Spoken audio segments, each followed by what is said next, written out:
jërë ngeen jëf mbokk yi yéen ñi nga xam ne yéen a ngi ci rajo réew mi FM 97.5 mbokk yi seen émission pencum réew mi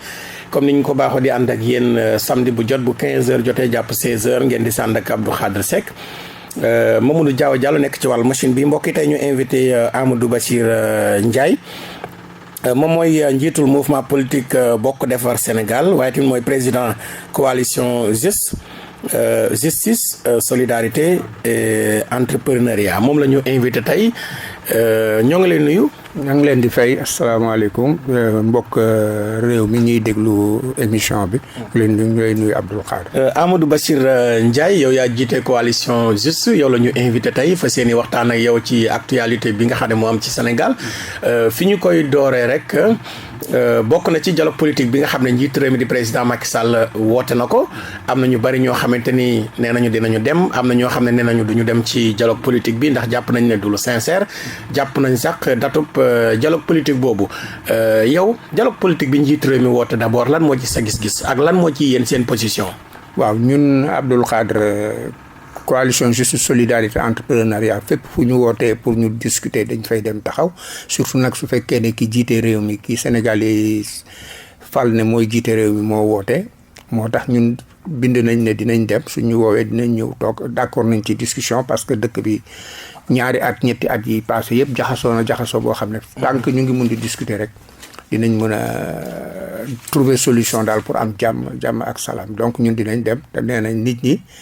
ñu woo ñëpp nañ dem déglu ko du ça veut pas dire que ne dañuy d'accord li mu wax mais nañ dem déglu ko parce que mooy jiitu réew mi te jàmm su amee ñun ñëpp ci am bénéficier wu. mais ñi nga xam ne demuñu tey ci opposition bi ñoom nee nañu dañoo jàpp ne du dialogue bu sincère te gisuñu tamit ay termes de référence yoo xam ne yu clair la yuy tax ñoom ñu mën a dem ci dialogue bi. waaw si j'ai bien compris njiitu réew mi bi muy wax dafa ne terme de référence yi nit ñi suñ ñëwee mun nañu sax wax liñ bëgg ñu discuter ci ba d'accord ci liñ war a discussion waaw li ñuy dialoguer discussion dégg naa ñuy wax ne affaire amnistie dinañ ko wax dañ wax si affaire processus électoral bi dinañ wax si affaire parrainage bi bon yooyu moom aussi junjoon na ko mais nee na nit ñi mën nañ wax parce que dañ ko doon laaj terme de référence yi si je ne me trompe pas wax na ne nit ñi suñ ñëwee mun nañ proposer ñu discuter ba trouver consensus ci terme de référence yi donc amul problème daal. waaw Bachirou Ndiaye mais ñi nga xam ne nag jàpp nañu ne ay dialogue politique mas na fee jaar waaye après gisuñu ñu jëfee ko maanaam dañ ko teg na daal mel ne solo si bëriwul yow ban gis-gis nga ci am. waaw loolu seen droit la xam nga nit ki aussi suñ la woowee dialogue soo buggul dem kenn mënu laa demloo magum jëm démocratie lañ nekk comme li ñuy wax ku nekk am nga liberté de choix mun nga choisir dem déglu mun nga choisir ne du ma dem parce que lii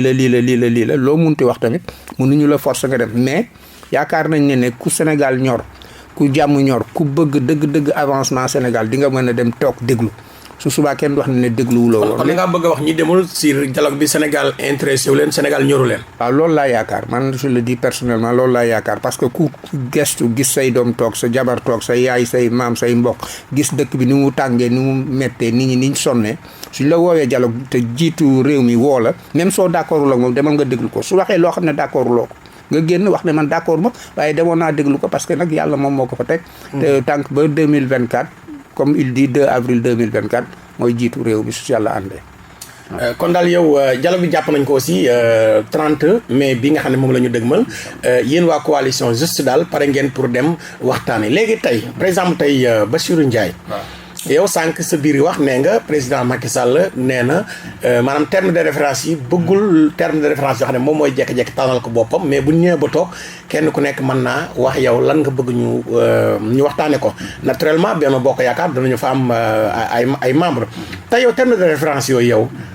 boo doon proposé tey lan ngay proposé ak lan ngay xaar pour dialogue si.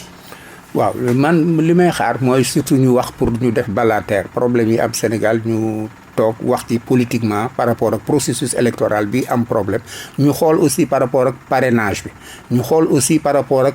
su dee amnistie dañ bëgg a amnistie ay nit nan lañ koy defee parce que dama lay fàttali ne amnistie soo koy amnistie ay fee ngay amnistie doo jël ñaari nit rek amnistie leen donc yooyu yëpp dañ koy waxtaan ba jubóo trouver consensus ça veut pas dire que ne ñëpp dinañ d'accord mais li ci ëpp dinañ d'accord donc ñun problème yooyu suñ ci waxee bàyyi nit ñi le maximum ñu bokk ci élection yi mais xoolaat parrainage bi nan lañ koy dindee lan lañ fay teg wala suñ ko dindiwul tamit nan lañ koy yombale caution bi nan lañ koy yombale processus électoral bi nan la ñuy def ba ñëpp bés bu ñu defee élection yi le 25 février 2024 ki gagné ñu ñëpp d'accord ci félicité ko ñu continuer Sénégal am jàmm loolu daal moom mooy sama kii daal. lu jëm ci wàllum troisième candidature bi nag bokkul ci ay ci terme de référence yi nga xam ne bëgg nga ñu wax ci lu leer. xam nga su fekkee ne soo demee wax troisième candidature kenn du dialoguer donc ça sert à rien ñu dem dialoguer parce que kii nee na moom man waxaguma du ma ci wax su jotee dinaa ci wax parce que candidature man lay soxalul keneen maa koy wax ñële ne bëggul bokk mu ne moom du ci wax sax de toute façon donc nga wax ci indi problème bu dul jeex du xaaj la te duñu avancer alors que ñun affaire candidature du loolu mooy suñ soxal su ma fàttali ko bi fi ñëwee le 11 février di waxtaan ak yow ci émission bi nga ma expliqué woon bi nga ma invité woon waxoon naa la ne ñun candidature mois d'août lay doon donc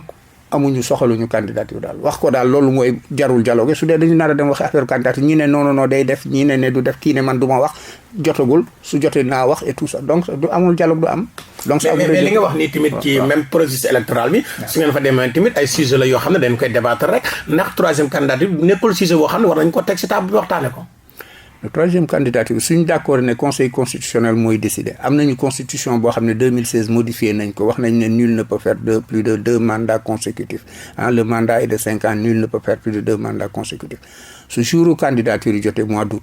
nit ñi commencé wut seen su dee parrainage bi dañ ko maintenir wut seen i parrain et tout ça dem déposer seen candidature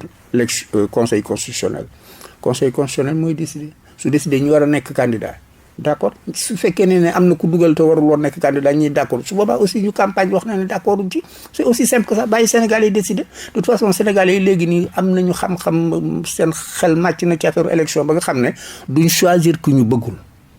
nga forcer nga bañ a forcer duñ la choisir suñ la bëggul donc je pense que ne amul problème daal waruñoo toog du programme politique man troisième candidature bu man du programme politique comme ni ma ko fi waxee woon ba léegi ñu ngi ci loolu programme politique bi mooy ñu seet Sénégalais yi nan lañ leen di jàppale ba ñu mun a génn ci ndóol bi ñu seet nan la ñuy def jafe-jafe yi wàññeeku ñu seet nan la ñuy liggéeyee créer ay emploi xëyu ndaw yi gis nañ ne 65000 lañ waxoon def nañ 66000 am nañ résultat bu baax mais nan lañ koy amplifier sur le terrain. parce que en plus 66000 rek doyul 66000 emplois rek doyul si presque ay centaines de milliers d'enfants xale yu amul liggéey xale ñu emploi ay chômeurs donc dañ koy war a amplifier comme jéem nañ gis nañ def nañ ay jéego nañ ko gën a amplifier nañ seet nan lañ koy amplifier mënoon nañ toog waxtaan sur loolu nan la ñuy defee ba Sénégal yi mën a liggéey nan lañ mën a amplifier xëyu ndaw bi comme commencé nañ gis nañ ne ñu ngi am ay résultats ba ñu gis ko ci terrain bi. mais yow yaa gis résultat mais am na ñu bari ci askan bi gisuñu résultat. parce que 66000 la yem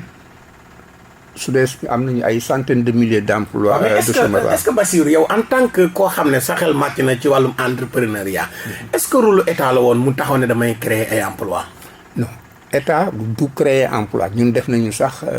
communiquer ba expliquer que ne secteur privé bi mooy créer emploi mooy faciliter. am na convention état employeur pour faciliter création d'emploi mais war nañu am na DER/FJ mais quoi que ne DER/FJ sax liggéey bi xaw na doy waar parce que suñ gisee ñu ne 110 milliards lañ def 230 000 entrepreneurs lañ jàppale ça veut dire 400 000 par entrepreneur en gros suñ defee moyenne loolu doyul pour entreprise da nga ko war a jàppale mu dem créer am na guichet unique APIX soo demee nga créer ñu jàppale la jox la xaalis jox la ay jumtuwaay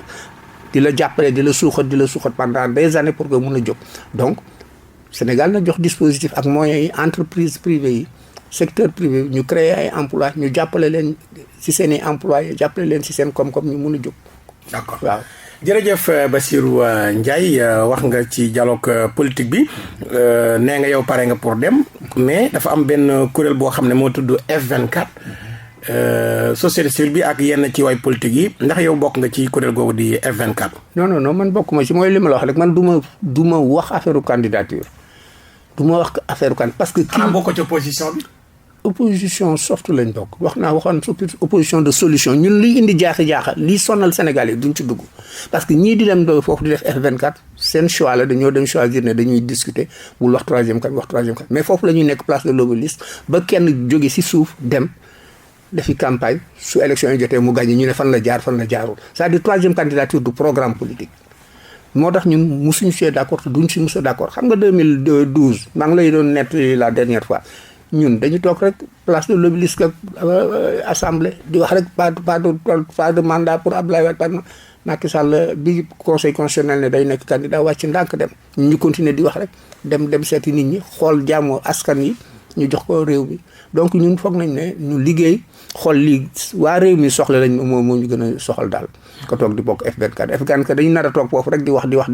mu am kuy rocceeku dem si biti wuti Idrissa Seck sax mu ngi koy waxtaan yi di wax ne moom dafay dem léegi ci àll bi wuti parce que moom mooy chef de l'opposition ci ku ci ak yooyu waaw. kon yow da ngay gis ne F24 seen taxawaay est-ce que jàpp nga ne mën nañoo am solution ndax ñoom seen solution mooy président Macky Sall teg mbirum troisième candidature ci suuf détenu politique yi ñu bàyyi leen ñi ñuy faagaagal ci ñu bañ a bokk ci élection ñu bàyyi loolu est-ce que jàpp nga ne combat boobu ñoom mën nañu si am ndam. loolu moom yàlla rek xam mais xam naa ne daal benn point moom leer na nañ mooy que président Macky Sall nee na. affaire candidature waxu ci bu ci kenn wax bés bu jotee moom dina ci wax parce que candidature moom la soxal moom Macky Sall moo war a nekk candidat. donc ñoom suñ ci nekkee di wax suba ba ngoon xoolal depuis 2 ans ñu ngi ciy wax Abdoul Khadre terewul mu ngi continuer def li muy def ni di xiiroo di ŋaayoo détenu politique yi ñiy taal di lakk ñooñu est-ce que détenu politique lañ ñuy joxe seen opinion peut-être mun nañ xool wax. mais ñi nga xam ne ñu ngi taal ñu ngi wax ne ñii ñu ngi def ay cocktail molotov ñu ngi yàq comme nit ñi ñu ngi yàq appareil de production est-ce que ñooñu détenu politique yaakaaruma ko man personnellement yaakaaruma ko. donc F24 seen choix la su leen neexee ñu dem place de l'Obélisque toog chaque 15 jours ñu def seen manifestation wax su dee dañ leen koy autoriser leen ko ñu génn dem ak jàmm la dernière fois def leen ko ak jàmm ak salaam amul problème dañ leen di bàyyi ñuy manifester mais ñi nga xam ne Sénégal moo leen ñoroon. ñi nga xam ne dañ bëgg Sénégal liggéey dañ bëgg Sénégal yi am liggéey koom-koom bi yokk nañu dem seeti nit ñi ñu xam seen i bëgg-bëgg ñu def ko seen i projet politique su jongante bi jotee ñu jongante. waaw mais lu jëm ci arrestation yu bëri yi ñoom dañoo gis ne dafa am parti politique yoo xam ne ñoom la ñu singali rawatina waa Pastef ñi ci jàpp dugal ci kaso yi dafa bëri yow ban gis-gis nga ci am. réew boo xam ne état de droit la. gëm naa ne procureur de la république policiers yi juges yi du ñu jël nit tëj ko rek si yaama neex que dafa am fu ñu koy teg fu ñu firnde fu leer nañ léegi ñoom suñu wanee ne fi ñu ko teg leerul su boobaa dinañ def say ni recours mais fi mu nekk nii daal ñi ñu jàpp ñëpp je crois que ne ñoom am na fu ñu ko teg maintenant nag mun nañ wax détenu politique ak du détenu politique ku nekk yéen ni nga koy gisee da ngay fa nga féete ngay waxee mais ñun waxuñu majorité waxuñu opposition état de droit la ñuy wax dañu am ñoo xam ne ñoo fi nekk pour aar ñu jàppale ñu mun a liggéey calme am sécurité di dem di ñëw su amee ñu xam ne dañ koy salfaañe ñoom ñooy war a liggéey mooy force de défense et de sécurité yi juge yi ñooy juge xool ndax réellement liñ leen jàppee loolu la nañ toog waa juge leen démb dégg naa Ziguinchor am na ñu bàyyi si ñun jàppoon donc peut-être magistrat ba juge gis na ne peut-être jarul mu leen di téye donc nañu gëm suñuy institution parce que nag suñ fi nekkul woon ñun dëkk bi dina làmbaay dina ñaaw donc force de défense et de sécurité ñu ngi fi nañ leen tàccu nañ leen félicité nañ leen gën a sargal juge yi magistrature a ngi fi nañ leen jàppale mais buñ gée foog ne ñun ñoo leen gën wala ñun ñoo leen gën a am xam-xam wala ñun ñoo leen gën a mus ñoom li ñuy def yëpp dañ koy teg si ay këyit nañu xool suñ ko jalgatee rek ñu dal seen kaw. yaa ngi wax wàllum justice. leader bu mel ne Ousmane Sonko moom li mu wootee mooy maanaam bañ a gëm daal justice bi bu ko wooloo mu bañ a wuy ji taxawaayu Sonko boobu yow ban gis-gis nga ci am. mooy que ne biñ ko élection législative yi ak élection municipale yi locale yi bi justice déclaré ne ñoom am nañu ay kii yu takku. biñ gisee ne yëngal nañu majorité bi waroon na wax ne justice bi d'accord moo ci mais donc ñoom résultat yi ñu jox d'accord ñu ci bañ ko jël moom munoon na bañ a nekk maire Ziguinchor comme moom gëmul justice bi su fekkee ne loolu la wax ni gëmul nii mais mu bañ koo def loolu rek mooy sama tontu c'est clair yow daal mënuloo d'accord fii su subaa nga bañ si suñ la defalee lu la neex nga ne neex na suñ la defee loo xam ne dëppoowul ak li nit ñi di def nga ne baaxul loolu aw ma lan la ko mën a yàqal ci wàllum politique wala amul lu ko mën a yàqal.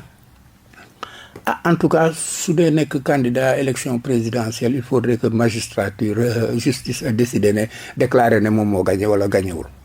donc il faudrait savoir te il faut candidature am aussi su fekkee daf koy def il faudra que mu dem déposer ji ko te ñooñu ñëpp c'est la justice donc man comprendre ma logique am daal comprendre ma ko mun nga gis ne am na yoo xam ne neexu la nga xeex liggéey ba dugg ci biir su la ko yàlla joxee nga changé ko mais toog na du ma fa dem ba pare ñun suñ la waxee lu la neex nga ne d'accord suñ la waxee lu la neex nga ne non non non baaxul te ñeneen ñi di def même di def ñu leen jox leen neex ñu koy muñ loolu comprendre ma position Ousmane Sonko je ne le comprends pas il a le droit nag lu ko neex def parce que on est en démocratie sénégalais la comme ñëpp kenn ëppale wu ko si réew mi mais man loolu comprendre je ne peux pas comprendre. léegi lu jëm ci manifestation yi dañu gis ne saa sur manifestation amee rek jàppante day am ñu bari di si ñàkk seen bakkan ndax jàpp nga ne manifestation moom bu amee rek bakkan dafa war a rot. déedéet yàlla na ci yàlla musal bakkan bu rot rek ëpp na non yàlla na ci yàlla musal loolu kay jàppuma ko non jàppuma loolu manifestation normalement dafa war a pacifique comme ni ko waa F24 defee la dernière fois def nañ manifestation bu pacifique ñu bëgg ko am nañu mbooloo bu takku nit ñu ñëw nañ manifester nañu def nañ wax nañ li ñuy wax yëpp ñëpp ñibbi sans problème donc manifestation noonu la war a mel. waaw mais léegi dañu gis ne ay manifestation bu amee rawatina ci mbir Ousmane Sonko yi dafay am ñu si ñàkk seen bakkan barki démb rek am na ko ci faatu Kër Mbay Fall ba li nga xam ne mooy certificat genre de mort bi wane na ne bal moo ko faat. waaw dégg naa ñuy wax loolu léegi dañuy bàyyi justice na famille porter plainte su dee porter wuñ plainte état bi na jël responsabilité am def enquête par rapport à ça ñu xam exactement lu tax kooku parce que kooku âge bi mu amoon sax warul woon génn warul woon manifester daal loolu parce que soxalu ko du électeur du amul âge donc dañ koy ñaawlu di jaalee encore ay waajuram di ñaawlu loolu parce que war nay doon ay manifestation yu pacifique yu aar ñëpp nit ñi mën a loolu mooy rôle force de défense et de sécurité aussi. mais ñi faatu tey société civile bi nee nañu dañu bëgg même F24 ñu ubbi si benn enquête boo xamante ni tey bu leer lay doon ñoom sax dàq ñu yóbbu ko ci bitim réew. enquête dañ ko war a ubbi c'est normal. si ñu faatu ñëpp. loolu état de droit loolu mooy rôle am su amee sa citoyen boo xam ne yow gaañu na si gaañu boo xam ne leerul ñu def enquête. maintenant nag suñu defee enquête ba pare c'est contradictoire am na ñoo xam ne dañ d'accord am na ñoo am na des voies de recours et de moyens ñoom seen i moyens ñoom ñoo koy seetal seen i bopp mais nañ bàyyi état institution yi def seen i enquête ñu xool waaw tension politique bi tax na wala sax yow tension politique bi lan nga jàpp ne exactement moo waral tension politique bi am ci Sénégal. Bipolarisation bi am entre Ousmane Sonko Pastef ak APR. ñoo créé tension politique bi kii suy dem xeex yi day wax ne maa ngi dem xeex ñëw leen jàppale leen kii ne non déedéet doo fi xeexee waruloo def nii ñuy xëccoo ba nga xam ne ñun depuis 2019 ñaar rek la ñuy dégg. Pastef APR président Sonko président Macky. maintenant problème bi rek fi mu amee tension yi ko créé mooy que doo xam ndax président Macky président chef de l'État la ñuy wax wala président Macky président coalition président APR la ñuy wax problème bi yëpp foofu la alors que président de la République dañ ko war a sargal dañ ko war a respecter mais waa Pastef ak ñoom Sonko dinañuy ay wax yenn kàddu yoo xam ne doo xam ne kan lañ koy wax ndax président de la République lañ koy wax wala président. mais est-ce que président Macky Sall tey bu jëfe woon la mu waxoon entre parenthèses que bu nekkee président du nekk chef de parti est-ce que loolu buñ demoon ba régler problème boobu li ngay wax nii du jeex. Ça serait très bien ñun coalition juste si suñu axe programmatique ñu ngi koy wax nee nañ 2024 ñiy déposé ñëpp seen candidature di def déclaration sur l'honneur au mois de décembre 2023 que ne dañuy bokk ci élection yi suñu yoree seen quitus fiscal ba pare déclaration sur l'honneur bi ñuy def nañ ci bind ne ñoom dootuñu nekk chef de parti dootuñu nekk chef de la majorité présidentielle dootuñu ko def ay wax rek nañ ko bind dañuy proposer si dialogue politique dinañ proposer loolu aussi ñu dugal ko ci ñu bind ne rek nit ki gor sa bind ba administration c'est une administration écrite soo bindee sur l'honneur que ne dootoo nekk chef de parti dootoo nekk chef de la coalition tu seras qu'un chef d'État su boobaa peut-être affaire yi dinañ xaw a gën a leer nit ñaa ngi koy def États-Unis ñu ngi koy def France ñu ngi koy def yeneen dëkk yëpp a ngi koy def suñu ñëwee élection jot ñu ñëw seeni parti su jeexee pare nañ ci parti ba keneen jiite ko ça serait très bien loolu aussi joué na ci quand même. d'accord yow léegi sànq ne nga tension politique bi APR Pastef la Sonko Macky mais tension bu amee jàppante am xañ na dina am ku tooñ kan nga jàpp ne moo tooñ. kan moo tooñ ci tension politique bi. waaw. mais attends nan lañ ko mën a waxee ku tooñ parce que ñoom dañuy politique fi mu nekk nii. waaw non mais dañuy politique ba tension am xam nga yow seen parti seen coalition juste amu leen kenn ak problème. Bokk Defar Sénégal mouvement boo amu leen kenn ak problème. nee nga problème bi jafe-jafe yi. c'est APR Pastef. mais kay jàppante bu amee diggante ñaari kuréel xaj na am na koo xam ne def na lu mu war a def. xam nga Abdou Khadre am na wax ak te nekkin yoo xam ne nit waruloo ko wax kilifa. am na yëf yoo xam ne waruloo ko déplacer problème yi ñaari problème ñoo indi tension bi di gën di jóg. Adji Sarr Sonko Mame Mbaye Niang Sonko ñu jël ko déplacer ko saa yu Sonko di dem tribunal wala di dem di wax woote wax nit ñi génn wax na kii nit ñi gis ne nguur gi parce que def nañ confusion entre nguur gi ak APR que ne ñu dañuy jéem a indi ndëgg saraxal Sonko et tout ça loolu mooy indi tension yi mais su fekkoon dañ jël ne c'est des problèmes individuels Sonko la ak Adji Sarr ñoom ñëpp ay citoyen lañ Sonko la ak Mame Mbaye Niang ñoom ñëpp ay citoyen lañ Sonko suy dem ne man de maa ngi dem bu kenn ñëw bu kenn wala ku bëgg a ñëw nag ma fekk foofu bul jaar ci yoon bi bul bàyyi leen ma dem ak jàmm yegg ak jàmm su boobaa tension du am nga aussi ngay wax ne tant que président bi mu ngi nekk président de la république même su nekkee chef de parti nga jox ko gëddëm mais daf may rey ma rey ko maa ngi def naa sama testament ak yooyu yëpp day indi tension surtout que dëkk bi métti na métti goo xam ne nit ñi même suñu àndul ak Sonko mere nañu ñële parce que sonn nañ lekk amuñu ko ñu bëri am nañ problème mu lekk ñu bëri am nañ problème mu emploi richesse bi amul affaire yi leerul gouvernance bi ñu ngi ci problème yi yooyu nag aussi mu ngi ciy joué. waaw mais bu dee askan bi tey wala Sonko dafa gis ne même bu dee problème personnel la digganteem ak Adji Sarr ou Mame Mbaye Niang bu gisee ne état bi daf cee dugal loxoom jàpp ne état bi da ko politiser est-ce que tamit taxawaay boobu gisoo ko. nan la ko état bi mën a politiser état bi du politique état bi c'est les institutions état bi du APR. du coalition juste du Pastef du kii état bi mënu ko politiser justice ñooy jouer seen rôle. kon yow jàppoo ne président bi day instrumentaliser justice bi. non mënu ko justice bi ils sont indépendants c'est deux pouvoirs différents. pourtant yow indépendance bii ngay wax am na magistrat yoo xam ne ñoo waxuñu loolu.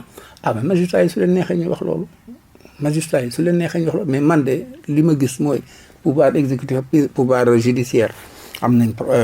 différence am nañ indépendance maintenant pouvoir législatif mun nañ wax ne mun na sax dépendre ci président ak exécutif parce que même majorité bi la kooku on peut dire mais judiciaire gisuma problème bi bon ñaari nit ñetti nit wax c'est l'exception qui confirme la règle.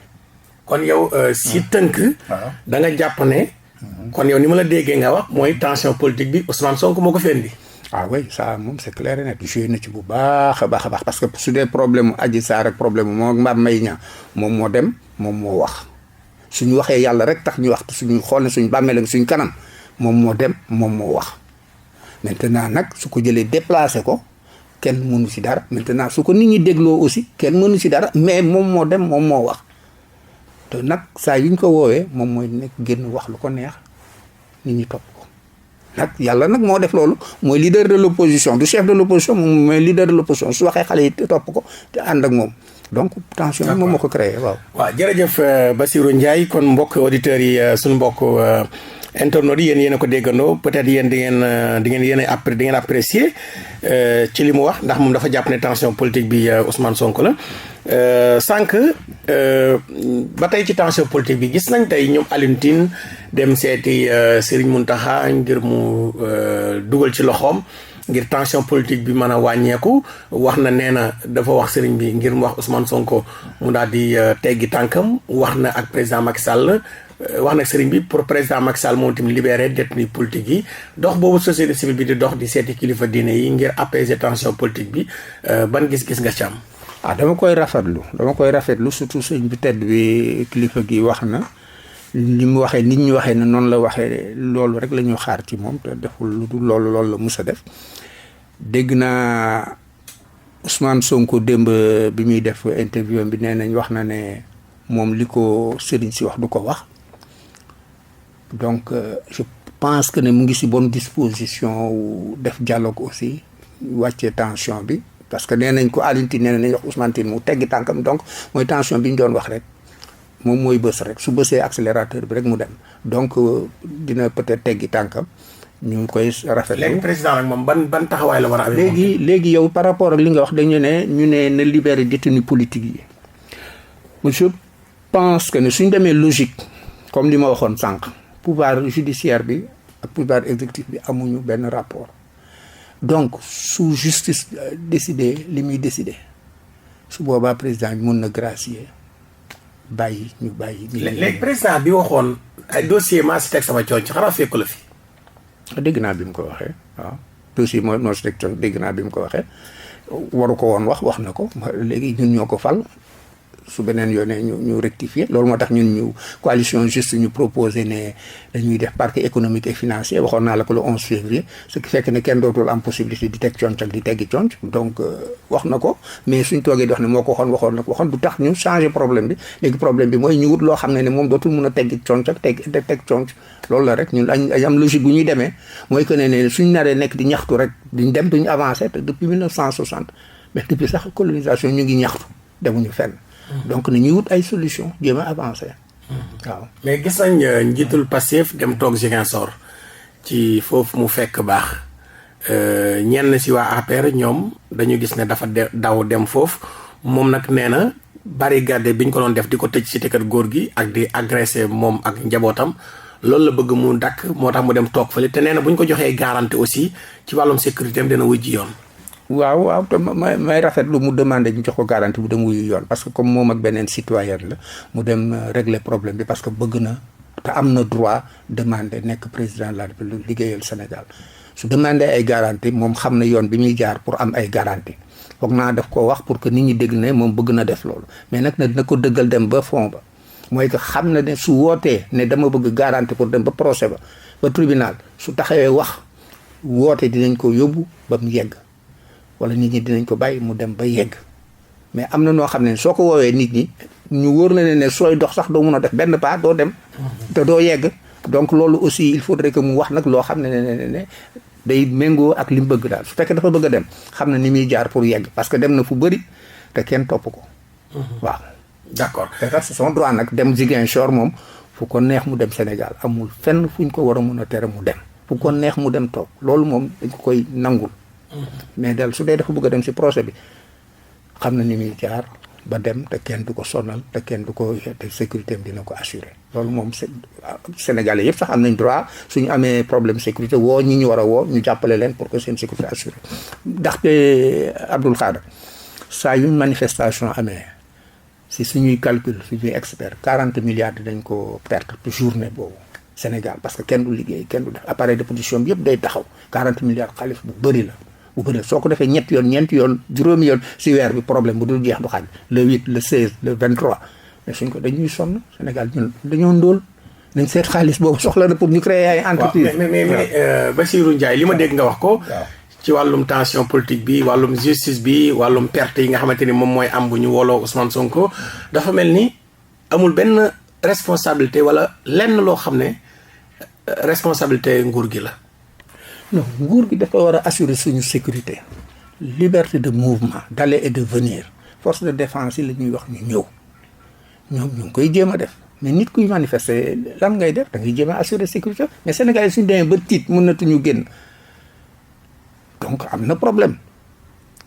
peut-être force de défense et de sécurité yi waroon nañ gën a bëri waroon nañ gën a am plus de moyens peut-être mënoon nañu seet ay moyens ak les comme ni ñoom Alioune Tine di def nii la les acteurs religieux suñu kilifa diine yeeg yooyu ñu waxtaan seet kii teggi pédale douce def pédale douce comme ni wax mu teggi tànkam si accélérateur bi ñu lay jéem a yolomal tuuti ñu trouver un consensus loolu moom pour que ñu am jàmm moom ñaari nit lay du ñaari boor lay doon. mais xam nga Amadou Bachir Ndiaye yow yaay njiitul mouvement politique bi di Bokk Defar Sénégal yaa nekk président coalition Juste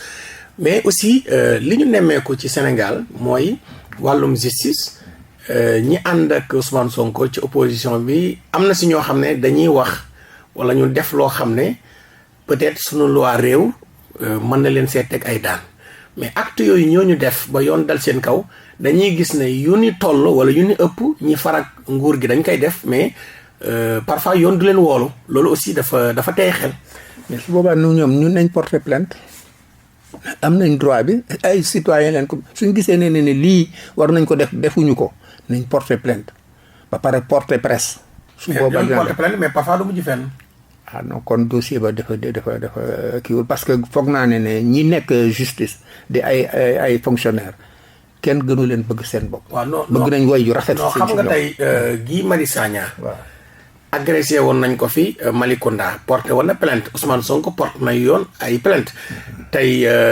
même député yi dañuy jël ay mbir pour ñu waxtaan si mais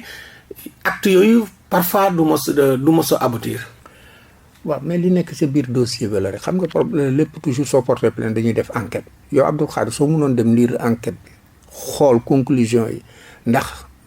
jar na ko wala jaru ko wala ñu jël avocat mu toppal leen loolu su ne jar na ko wala jaru ko su boobaa dinañ gën a xam mais fi nekk dañuy wax rek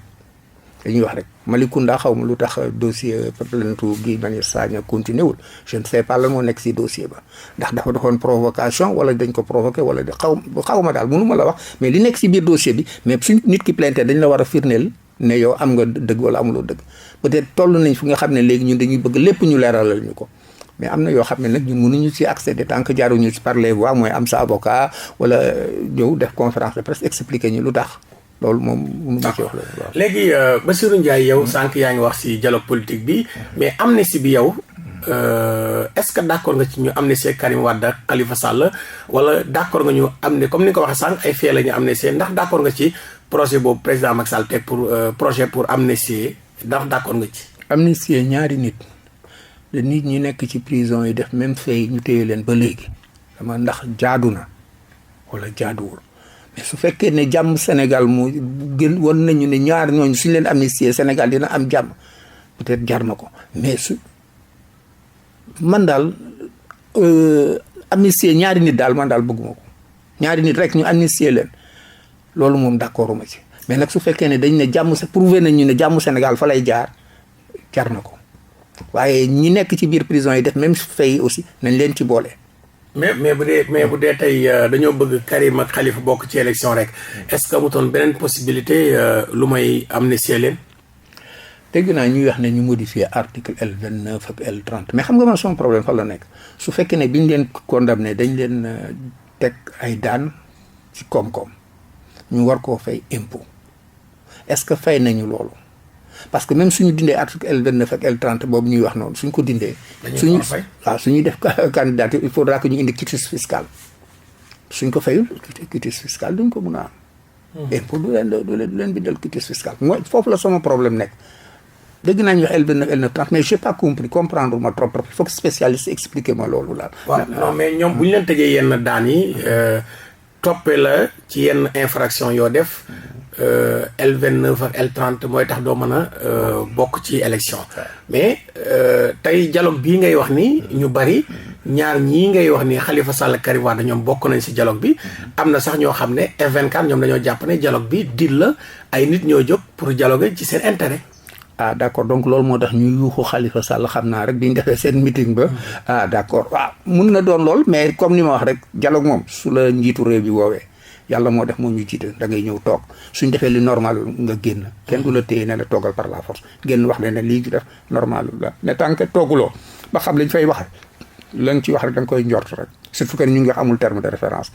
da nga koy njort rek njort nag moom kenn mënu koo tere nit mais dem toog fekkee xam ne dëgg-dëgg lii lañ fay def nga génn wax ne d'accord loo ci wala d'accord nga ci loolu daal mooy gën te loolu moo ñuy gën a demal ci kanam parce que lépp lu ñu nekk di wax dañuy tardeel Sénégalais yi dañu indi jeex yi jaaxal seen Sénégalais seen bopp nañ dem toog suñ waxee ne lii lañ fay waxee ku d'accordul nga jóg génn woo presse bi woo Sénégalais yi wax ne man d'accord ma ku d'accord nga jóg génn nga toog déglu wax liñ ci xalaat. mais yéen coalition Juste mbirum troisième mandat ndax yéen ànd ngeen ci wala àndu leen ci. mais waxoon naa la ne Abdoul Khadre troisième mandat duñ ci wax lu dul mois d'août bi ma ñëwee fi février. léegi nga xaaral nga expliquer Abdoul Khadre xam nga lenn aussi mun nga ko ki tax ñuy wax affaire troisième mandat muy président Macky Sall moom nee na du ci wax man nag yaakaar naa ne moom de ak respect bi ma ko jox yëpp ëpp ma fayda di wax lu mu bëggul wax man. ma koy nettil géntam munuma ko duma ko def. duma ci wax tant que mois d'août jotul mois d'août jotee nag su fekkee ne wax na day nekk candidat su boobaa ñun dinañ ci wax. d'accord xam naa la ko février waaw. léegi Bassirou Ndiaye pour mu gën a clair. léegi troisième candidature tudduma si président Macky Sall. troisième mandat tudduma si président Macky Sall. léegi nañ si wax comme si que troisième candidature Macky Sall yoonam nekku si. est-ce que yéen tey réew ni muy doxee ak démocratie ak pouvoir ndax jàppoo ne ñaari mandat rek doy na si ku nekk président. waaw loolu moo tax 2016 bi ñu defee référendum bi temps yooyu ñu ngi woon Macky 2012 dañ ci d'accord woon article 27 bi ñu ko modifié dañ ci d'accord di ko applaudir ba tey jii dañ koy applaudir mooy 2 mandats de 5 ans le mandat est de 5 ans nul ne peut faire plus de 2 mandats consécutifs loolu dañ koy applaudir ba léegi mais. biñ demee ba ci biir borom xam-xam yeeg yëpp ku nekk ngi wax non bi dañ koy appliquer bi duñ ko appliquer conseil constitutionnel bi président Macky Sall ne 2012 bi ñu ko falee 5 ans lay def bi ñëwee ba 2016 mu ne dafa bëgg a wàññi mandat am def ko 5 ans conseil constitutionnel ne ko mandat bi 7 ans la bokkul ci li ngay wax mënuloo ko def parce que 7 ans nga juré daf ko appliquer bi Laye Wade président Mame Laye Wade waxee ne day nekk candidat conseil constitutionnel ne ñuy wax ne du nekk du lii du dafay nekk candidat mënuñ ko teggi président Macky Sall dafa dem defi campagne démarche su président Macky Sall mooy moom lu mu wax d'accordul su état bi su institution yi waxee su li ñu tëral li ñu lëkkale waxee même su si d'accordul day appliquer loolu dem mais lu tax ñun ñu bëgg mu gën ñoo am fulla ak fayda di ci wax loo xam ne kii wala boog ñu teggi constitution bi teg fële mais loolu nañ nekk dañ jël nguurum ki ba pare waaw non mais boo gisee nit ñi di si wax dafa am lu nit ñi di si wax dafa am benn contexte bu présenté woon 2011 am ñu bëree bëri faatu ci lu jëm ci troisième candidature Abdoulaye Wade xam ne ñi si wax loolu la ñuy bañ ñuy naqar lu ñu fi faatu woon parce que ñu nga woon foofu jour ba kii ba di jaaree si waa ji dëkk Mbour kii Diop waaw bi muy jaar foofu ñu nga woon foofu dañu dem rek après yàlla Mamadou Diop yàlla na ko yàlla xare àjjana ak ñëfa dee ñëpp te ñooñu seen njaboot a ñàkk waaw mais loolu tax ñu si wax naan waaw moo tax ma ne la parce que loolu dañ ko créer dañ ko wax mais ñun ñëpp bi ñu paree laa la wax conseil constitutionnel wax ñëpp a toog foofu di wax non amul droit président Macky Sall dafa génn dem am fulla ak fayda am dem defi campagne ma ne ñi bëgg a nekk président duñ def loolu xam ne conseil constitutionnel moo décidé lii 2016 bi mu d'accord la constitution bi li mu bëggoon proposer changement yi daf ko changé li ñu ko jox lépp li ko séenéeri jox li mu ci bëggoon changé daf ko changé parce que ñun moom la ñu jiital mais ñun mënuñoo am fulla ak fayda di def ne moom xeex pour mun a jëlee ki fi nekk su fekkee moom lañ bëgg pour nekk président suñ nekkee président ñu proposer ay réformes mais nekk fii suba ngoon toog ci place Lobis baare appareil production bi yëpp mun na ko def te su conseil constitutionnel décidé ne duñ ci mën dara. d'accord mais yow yaa ngi woon Macky 2012. mais ba léegi dafa mel ni sa xel ma ngi ci président Macky Sall bu ma dégloo sa discours bi li nga fi waxagoon dafa mel ni. yaa ngi mel ni ku bokk biir Benno Bokk Yaakaar. non bokkuma Benno Bokk Yaakaar xam nga ndax bokkuma Benno Bokk Yaakaar lii ma lay wax nii su ma nekkoon Benno Bokk Yaakaar du ma ko mun a wax te man fu ma nekk fa te mënumaa wax li ma xalaat ndax li may xalaat dama koy xalaat pour sama njaboot dama koy xalaat pour xale yi may gis su ma tourné gis sama njaboot ma ne ñii de war naa wax seen papa war naa mun a wax loolu la donc mënumaa bokkuma Benno Bokk Yaakaar président Macky Sall nag liggéey na gis nañ ko liggéey nañ ak moom. nekkoon nañ si Macky 2012 donc dinañ ciy jox référence parce que fi mu nekk nii moom rek lañ mën a jox référence parce que moom mooy actualité moom ak Sonko rek lañ mën a wax mënuñoo wax leneen mënatuñu wax Ablaye Wade mënatuñu wax Abdou Diouf mënatuñu wax Senghor Macky Sall Sonko rek lañ mën a wax donc il faudra que ñuy wax ak ñoom sama xel a ngi ci moom c'est normal parce que man ay citoyen la moom mooy jiitu réew mi c'est normal. lu tax bokkoon ci Macky 2012 bokk si ñu fal président Macky Sall. lu tax nga génn ci. mooy li ma wax rek li may wax nii mënu ma koo wax foofu. xanaa kon gisoo ni mu yore réew mi baax na. non du question li mu yore réew mi baax na. problème bi mooy li ma waxoon la dernière fois te ñun ñu d'accord mooy def na infrastructure yu dul jeex du xaaj mais nit ki soo ñëwee tey ji yow Abdoul Khadre nga nekk journaliste am say technicien jàngaluñ leen dara ñu jël ay nit rek teg tabaxal leen bâtiment jox leen ay matériel yëpp ba pare bëgg leen jàngal. tardement la dañ leen war a jàngal ba pare door leen jox matériel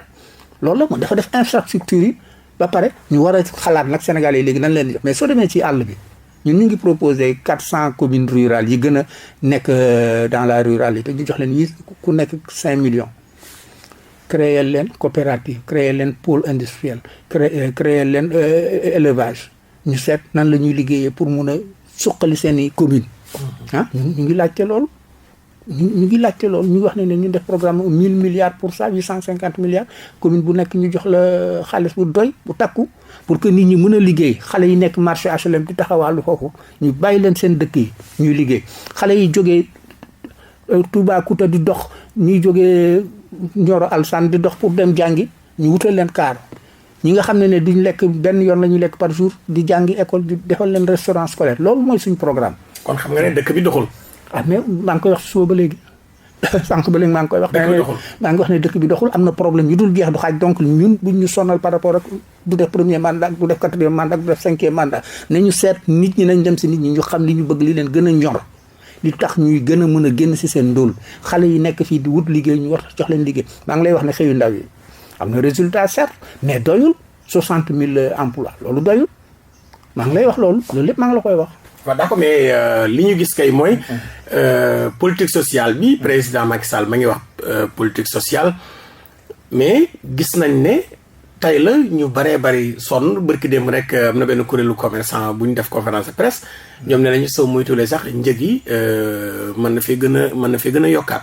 est-ce que priorité yi du woon fexe ba askan wi génn ci ndóol gi bu ñu bëggee faju ci lu yomb mais gis nañu faju gi aussi dafa nekk loo xam ne lu cher la. loolu moo tax ñun ñu ne si suñ programme suñu yàlla dimbalee conseil économique social quoi que ka fa nekk nit ku ñu naw la dafa nekk léegi Abdoulaye Daouda Diallo nit ku ñu naw la koy ñaanal mu réussir mission mais ñun suñu yàlla dimbale woon ñu yore réew mi dañu koy dissoudre dañuy dissoudre au conseil collectivité territorial 19 ministères rek la ñuy def xaalis boobu ñuy économiser fële agence yu bëri ñu arrêté leen ñu def ko dans le social dans la santé dans l'éducation ba pare nag def ko dans les communes rurales suñ ko defee su boobaa sur 2 ans 3 ans dinañ mun a yëngal affaire yi yëkkati tuuti nit ñi xaw a gis seen bopp ci biir waaw mais xam nga tey Amadou Bachir Ndiaye yow yaa jiite mouvement bokk defar Sénégal coalition Just yaa ko jiite sànq yaa ngi wax ne xale yu bëri liggéeyuñu wala dund gi ñëwul tey mooy président Macky Sall deful résultat ci li nga xamante ni tey mooy réew mi ndax résultat réew mi ñi si ëpp ay ndaw lañ presque am na ñuy wax 70%. mais bu dee politique bi nga waroon def ci ndaw ñi ba ndaw ñi liggéey gis nañ ne demeewul noonu gis nañ ne tey wàllum faju dafa cher mbay mi baykat yi ñoo ngi jàmbat nappkat yi ñoo ngi jàmbat sàmmkat yi ñoo ngi jàmbat secteur privé bi ñoo ngi jàmbat informel bi ñoo ngi jàmbat kon ban résultat lañ mën a jàpp. waaw xam nga sooy wax résultat da ngay comparer ak li amoon ak li am léegi soo xoolee indicateurs yi ñuy jël mu toujours di natte am na changement yokku na tuuti quand même kooku mënuñu ko tere. dégg ma wax la 2012. waaw dégg ma wax 2012 amul woon bourse de sécurité familiale. mais budget bi dafa gën a yokk. waaw dégg 2012 budget bu Sénégal nekkutoon 6 000 milliards et que 5 000 milliards. moo tax ma ne la am na yokkute tuuti. c'est normal mu yokk. voilà maintenant su fekkoon ne man la du ma ko defee nii mu ko defee xam nga li ma lay expliquer sànq ne la infrastructure man su ma gisee maam Ablaye Wade ñu jox ko tuddee ko stade bi damay kontaan parce que stade bu rëy la mais nga def ko jam ñaajo nit ñi suñu waree dem stade bi 2 fois 3 fois 4 fois 5 fois par an lañ koy utiliser xaalis boobu 100 milliards yooyu mun nañ ko jox xale yi ñu créer leen entreprise. tey jii nii xale boo jox 5 millions encadré ko ne ko du ma la jox xaalis bi nga téye mais dama lay jëndal matériel di la suivre jël Abdou Khadre dans la communication mu lay suivre chaque mois mu def rapport ñu xool muy jubanti mais dans 2 ans mu dem comprendre nga loolu moo tax ma d'accord maag moom ma ne la de am na ay résultats kooku mënuñu ko nier mais niñ ko defee noonu laa d'accordul kooku kay moo dama gis nga bourse de sécurité familiale bu ñu wax 25 000 yi ñu jox nit ñi tous les 3 mois léegi def na 35 000 xaw mais man suñu coalition dañ ne 35 000 lañ koy def par weer mais kuñ ko jox dinañ la jàngal nan ngay nappee dinañ la ko jox def pour 1 an mais dinañ la jàngal nan ngay nappee ci commune rurale boobu ñuy wax dinañ jël xaalis teg dinañ jël 1 milliard teg ñi ñu jox bourse de sécurité familiale yëpp dinañ leen jàngal ni ñuy nappee dinañ leen jox les moyens dinañ leen encadrer dans 2 ans 3 ans 4 ans su boobaa dinañ dem sax budget 10 000 milliards parce que su boobaa nit ñi suñu commencé produire dinañ fay impôt te suñ leen di suivre jàngal leen ñu commencé am recherche dañ leen fay am mais tabaski gaa ngi ñëw su fekkoon commune bu nekk amoon na benn ferme bu nekk foofu def élevage mais dans un an ñëpp dinañ am xar loolu aussi pour catholique yi mbaam yi suñ ko defee commune bu nekk catholique ñu yaral leen ay mbaam ku nekk fa ngay jënde commune bi du am ay tax waaw. jërëjëf Bachir Ndiaye yow yaay président mouvement politique Bokk Defar Sénégal président coalition Juste ndax yéen présidentielle 2024 incha allah da ngeen wut candidat. waaw comme ni ñu ko waxee woon la dernière fois 2000 août la ñuy choisir ki ñuy jàppale xam nga toujours nag ñun dañu xaw a dëgër bopp li ñu wax rek la ñuy jéem a def mais. kon yéen amul du ngeen nekk candidat. mën nañu nekk candidat.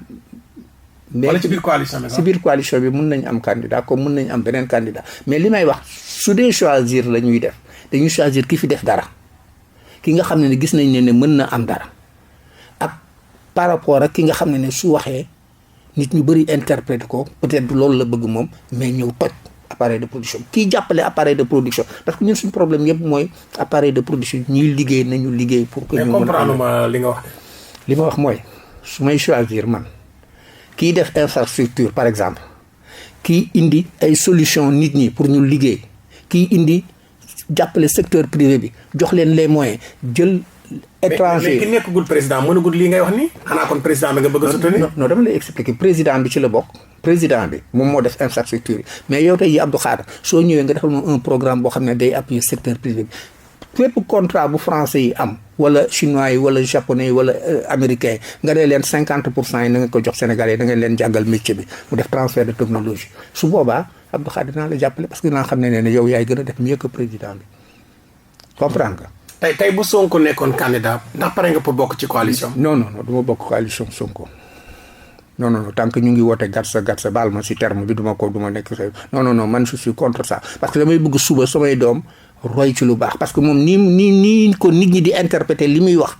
parce que tout le temps mu ne du moom loolu la wax loolu la bëgg mais nit ñi di interpréter xale yi di interpréter loolu di yàq. mais da nga bëgg wax ne Sonko nitu fitna la. non mënuma wax nitu fitna la xam nga man du ma juger nit ci ay wax ko ne lii la dafa baax ak dafa bon ak dafa kii man damay wax par rapport ak Sénégal du mu ñëw mukk di. loolu perception bi Sénégalais yi am. perception bi Sénégalais yi am laay wax man dama ne nit koo xam ne su waxee ñoom ñu gisee ko nii waaw mais respecté naa doomu aadama ba nga xam ne man lu ma bëggul ñu wax ma ko du ma ko wax keneen. bu dee perception kay mooy Sénégalais yi ñu bari gis nañ ne saa Sonko génnee. ñu bari topp ko waaw dañ koy topp te yàlla moo ko def parce que dañu wax dañu gis ne ñoom pour ñoom dañ koy fitnaal moo tax ñu koy topp xam nga loolu dafa xaw a subtil dafa xaw a sew donc nit ñi koy topp ñu ko ndax programme bu mu leen defal dañ koy topp parce que dañu yaakaar ne dañu leen def dañ koy fitnaal. kon yow entre Macky Sonko boo doon tànn koy tànn. sama bopp. buñ la loolu ñoom ñaar ñëpp bëgguma ñu nekk candidat bokk pour mu leer man j'aurais préféré man ma nekk candidat que ñoom ñaar di nekk candidat wala suñu candidat justice solidarité entrepreneuriat nekk candidat gagné. mais est-ce que yow am nga programme. waaw ñun koy suñu programme maa ngi lay expliqué maa ngi lay wax léegi nii 1000 milliards yi bu ko def dans les 400. mais yow sa programme entrepreneuriat rek nga fi wax de. waaw parce que waxuñu dugguñu si santé bi joxuñu armée bi parce que armée bi ñun dañu ne 18 ans nañ delloo si waat service militaire obligatoire parce que éducation civique bi dina gën a kii gaz beeg pétrole bi ñu am dëkk yi ñu entouré sécurité insécurité bi am yëpp il faudra que ñu indi armée service militaire obligatoire santé bi dañu wax ne ku nekk 3e âge nañ la jël 80% dañ jox gratuité say santé. est-ce que c'est faisable. waaw mais dañuy c'est plus que faisable xaalis baa ngi ñëw gaz beeg pétrole baa ngi fi ministère yu dul jeex du xaaj yi ñu am fii mais xoolal ministère yi ñu am yëpp suñ leen wàññee agence yi suñ leen wàññee ñu ngi budget 6 000 milliards mais nee naa la ñu mun nañ dem ba 10 000 milliards budget 10 000 milliards fii ak 3 ans 4 ans waaw. donc c'est faisable am nañu pàcc yu bëri yoo xam ne liggéey nañ ci ñu ngi ciy wax. d'accord waaw jërëjëf Amadou Bachir Ndiaye ñu lay sant di la gërëm. jërëjëf Abdou Khadre kontaan naa lool di jéggalu su fekkee ne tooñ naa kenn di ñaan yàlla yokk ci bañ yëg ko. jërëjëf Bassirou Ndiaye mbokk yi moo jiite mouvement politique ànd bokk defar Sénégal moo jiite coalition Juste moom la ñu invité woon tey seen émission pencum réew mi ci rajo Rewmi FM ñu leen di sant di leen di gërëm jërë ngeen jëf jàmm ak jàmm.